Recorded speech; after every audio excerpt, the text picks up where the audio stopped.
So, unless you've been living under a rock, you have seen the trailer for Grand Theft Auto 6, arguably the most anticipated video game to date. The new GTA trailer shattered the previous record for most watched video in 24 hours, breaking 100 million views in less than a day. To say that passion for this game is through the roof is a bit of an understatement. Of course, that's not really much of a surprise. Grand Theft Auto is a legendary series, with 7 full games, 4 expansion packs, and a slew of remasters and additional content. That doesn't even touch the incredible online world of Grand Theft Auto 5. The series, as of this recording, has moved an astonishing 410 million units, making it the 5th most popular series of all time behind only Call of Duty, Pokemon, Tetris, and Mario Bros. GTA 6, of course, will break all kinds of records. Grand Theft Auto first came into being in 1997 with the release of the original Grand Theft Auto. However, even the most hardcore fans of the series may not recognize its humble origins. The original GTA looked nothing like it does today, of course, but it was a different game with a very different design. In fact, it wasn't even supposed to be Grand Theft Auto, but Race and Chase, and that game was very different than what was ultimately published. In fact, if not for a highly fortuitous bug, Grand Theft Auto may not have been published at all. Here's the story of the glitch that helped create Grand Theft Auto. Let's go all the way back to 1995. According to design documents, that's when planning began in the original game, not Grand Theft Auto, but Race and Chase. Race and Chase was envisioned as a, quote, fun, addictive, fast multiplayer car racing and crashing game. The game would appear from a top-down perspective, allowing players an overview of the world, other cars, obstacles, and more. The game would be developed by DMA Design and published by BMG Interactive. In many ways, the game was similar to the GTA that was ultimately published. It was envisioned as an open-world, action-packed game. Players could pick a character and play in 3 cities: Liberty City, San Andreas, and Vice City. There would be action, driving, and a chance to cause limited amounts of mayhem. However, there would be significant differences between the original Race and Chase and the final product. Players would be able to play in one of 4 modes: Cannonball Run, Demolition Derby, and Bank Robbery, either as a robber or a cop. Police would be able to shoot at the robbers, adding some violence, but that's actually about it on the weapon side of things. In other words, players could get to play in some sort of open world, but it was a more linear one. According to game developer Gary Penn, the game was, quote, basically cops and robbers. And the problems only got worse from there.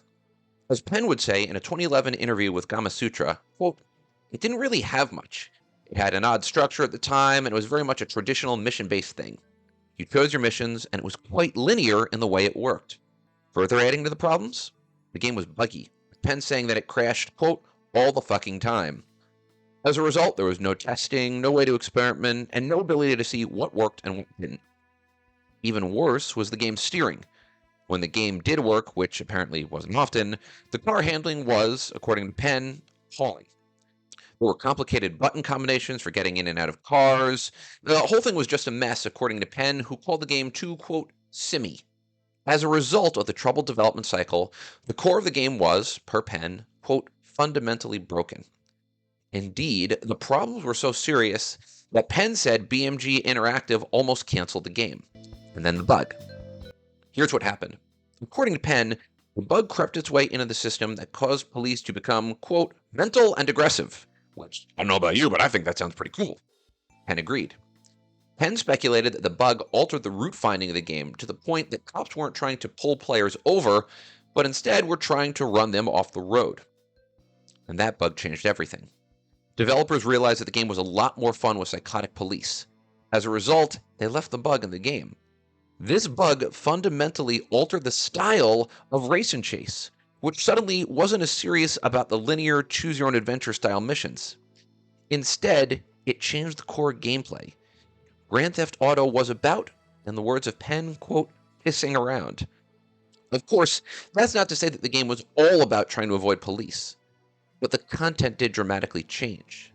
In the final product, random missions would be scrapped in favor of a plot in which you picked one of 8 silent protagonists. A criminal who would work for the Verkati crime family, robbing banks, expanding criminal empires, and taking out rival families. The original Grand Theft Auto was very different than the kind of Grand Theft Auto we know today. There was a score counter, and you had to achieve a certain score to get to the next level, which was in the next city. Furthermore, you only had 5 lives to do it. You lose all 5 lives, and the game's over.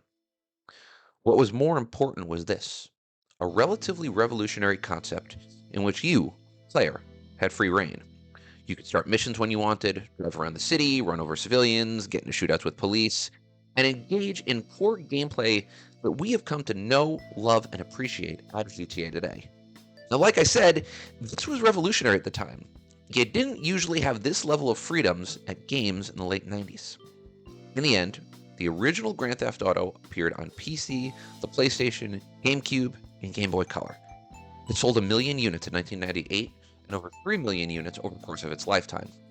It also immediately launched the game as one of the most controversial of the modern era, with politicians condemning the game and the game being outright banned in certain countries, including Brazil and temporarily Britain.